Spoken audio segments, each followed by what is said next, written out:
Hi everyone, Tridib from TGT and welcome to another video.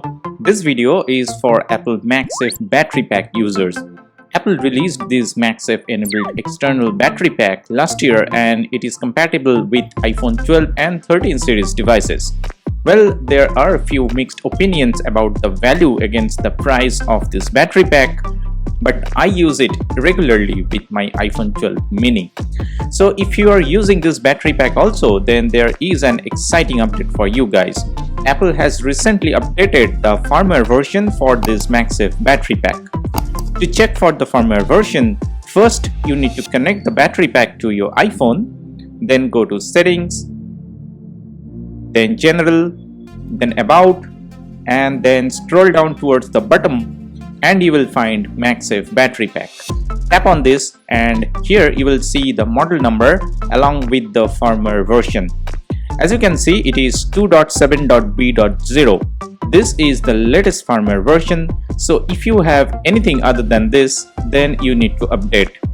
But now the question is how to update. Apple doesn't provide any direct way to update the firmware version of the MagSafe battery pack, but I'll show you 3 different ways to do that. The first one is connect your battery pack to your iPhone, then make sure your iPhone is connected to an Wi-Fi network. Then just connect the MagSafe battery pack to the power cable and wait for a few minutes. Then go ahead and check the firmware version again and you should see the updated firmware version. This might take 5 minutes or a bit more than that to update, and this is the slowest among the 3 different ways that I am going to show you.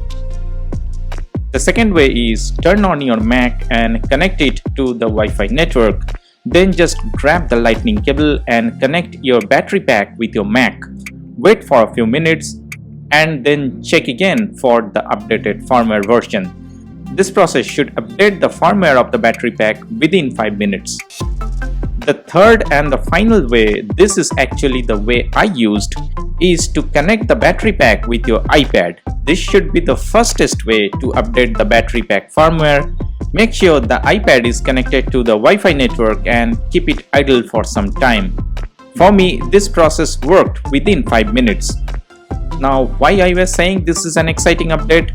That is because Apple has enabled 7.5 watt fast charging with this firmware update.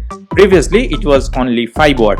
So after this update, the battery pack will be able to charge your iPhone faster than it was charging previously. So make sure you update the firmware version to 2.7.b.0. Tell me in the comment section below which way worked for you. Hope this video was helpful to you. Do hit the like button and please don't forget to subscribe to TGT. I'll see you in my next one. Peace.